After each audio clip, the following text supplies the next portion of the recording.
करते उत्तराखंड का, जहां से ब्यूरो चीफ योगेश शैनी हमारे साथ जुड़ चुके हैं।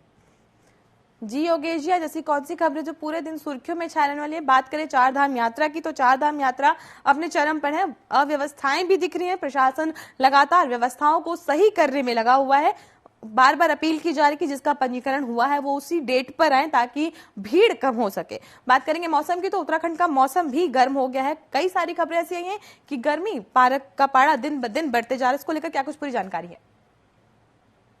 देखिए, आपको बताएं, सबसे पहले बात करते हैं चारधाम यात्रा की। चारधाम यात्रा अपने चरम पर है और जो श्रद्धालु की संख्या है, लगातार चारधाम यात्रा को लेकर के श्रद्धालु की संख्या उमड़ रही है और क्षमता से अधिक श्रद्धालु यहाँ पर चारों धामों में पहुंच रहे हैं। बात करें अगर व्यवस्थाओं की, तो देखिए व्यवस्थाएं निश्चित तौर पर ही अव्यवस्था जो हो रही है, वो जो संख्या अधिक हो रही है उसकी वजह से यहाँ पर जो है दिक्कतें आ रही हैं। काफी जाम यहाँ पर लग रहा है और धामों में भी काफी लंबी कतारें श्रद्धालुओं की लग रही हैं। सबसे बड़ी बात यह है कि शुरुआती दौर में ही जब कपाट खुले भी नहीं थे, तो रजिस्ट्रेशन जिस तरीके से हुए हैं, वो इतने अधिक रजिस्ट्रेशन यहाँ पर हो गए थे, जिसकी वजह से जो श्रद्धालु थे वो एक ही तिथि पर जो है काफी बड़ी संख्या में वहां पर पहुंच गए। अब ऐसे में जब शुरुआती दौर में, शुरुआत के 10 दिन या 15 दिन जो होता है, व्यवस्थाएं उतनी मजबूत नहीं होती हैं, जिसकी वजह से ये सब दिक्कतें यहाँ पर आई। और इन सब दिक्कतों को देखते हुए यहाँ तक कि प्रदेश के मुख्यमंत्री ने खुद सारी कमान को अपने हाथ में लिया और उसको देखते हुए अधिकारियों को कई निर्देश यहाँ पर दिए। इसके अलावा जितने भी जिले जो चारधाम यात्रा से जुड़े हुए हैं, उन सभी जिलों में एक एक अतिरिक्त आईएएस अधिकारी यानी कि सचिव स्तर के अधिकारियों को डिप्यूट किया गया, ताकि वो अव्यवस्थाओं का या जो भी वहां पर यात्रा व्यवस्थाएं हैं उनकी लगातार वो मॉनिटरिंग कर सकें और किसी तरीके की कोई दिक्कतें न आए। लेकिन बावजूद इसके जो श्रद्धालुओं की संख्या है, वो देखा जा रहा है कि इतनी ज्यादा संख्या है कि उनको अगर कहीं रास्ते में रोका भी जाता है, तो उस रास्ते में भी लंबी कतारें लग जा रही हैं और जिसकी वजह से उनको कई घंटों का इंतजार करना पड़ता है। और इस इंतजार के चलते, क्योंकि पहाड़ी क्षेत्र है, तो ऐसे में कहीं ना कहीं जो उनके खाने पीने की व्यवस्थाएं हैं या उनके रहने की व्यवस्था है, वो दुरुस्त नहीं हो पा रही हैं। इसकी वजह से काफी दिक्कतें यहाँ पर आ रही हैं। फिलहाल ये कहा जा सकता है कि सरकार अपनी ओर से पूरी तैयारियां करके चल रही थी, लेकिन जो अतिरिक्त संख्या में श्रद्धालु आए हैं उसकी वजह से ये दिक्कतें आई। तो फिलहाल सरकार ने एक बड़ा निर्णय ये लिया कि नए रजिस्ट्रेशनों पर फिलहाल रोक लगा दी गई है, जब तक कि ये जो भीड़ है इसको प्रॉपर सिस्टमैटिक ढंग से न लाया जा सके।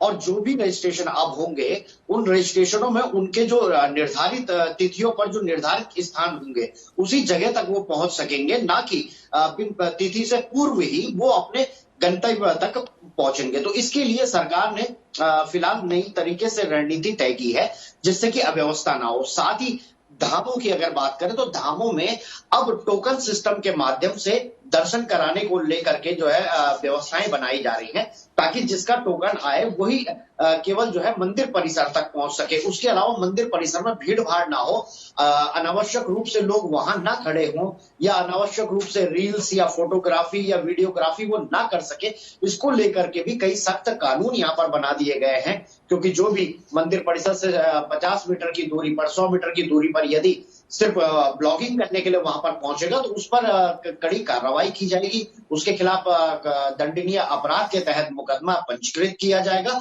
और इसके साथ ही आपको बताएं कि उनके जो मोबाइल्स हैं वो भी जब्त किए जाएंगे। तो कुछ इस तरीके की ठोस कानून बना करके यहाँ पर प्रशासन अपनी तैयारियां कर रहा है।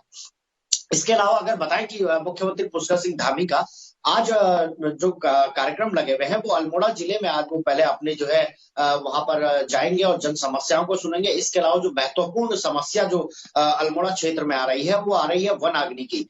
तो वनाग्नि को लेकर के भी मुख्यमंत्री पुष्कर सिंह धामी आज यहाँ पर अधिकारियों की बैठक लेंगे और आवश्यक दिशा निर्देश उनको देंगे। इसके बाद मुख्यमंत्री पुष्कर सिंह धामी दिल्ली के लिए रवाना होंगे, जहां स्मृति ईरानी की बेटी बांसुरी ईरानी की जो जनसभा है, चुनावी जनसभा उनकी होनी है या रोड शो उनका होना है, उसमें वो शामिल होंगे और बांसुरी ईरानी के पक्ष में वो जो है मतदान की अपील करेंगे, वोट की अपील यहाँ पर करेंगे। तो मुख्यमंत्री का आज का जो कार्यक्रम है, वो जो दिल्ली में रहेगा, वो चुनाव से जुड़ा रहेगा। वहीं बात करें चारधाम अव्यवस्थाओं की, तो अब विपक्ष को कहीं ना कहीं एक मौका मिल गया है सरकार को घेरने का, और लगातार विपक्ष जो है सरकार को घेरने का प्रयास यहां पर कर रहा है। और जिस तरीके के से अव्यवस्थाएं सामने आ रही हैं, या फिर सुनियोजित ढंग से यात्रा को संचालित न किया जाना देखा जा रहा है, तो उसको लेकर के कांग्रेस कहीं ना कहीं जो है तल्ख तेवर दिखाते हुए सरकार को पूरे तरीके से घेर रही है, और लगातार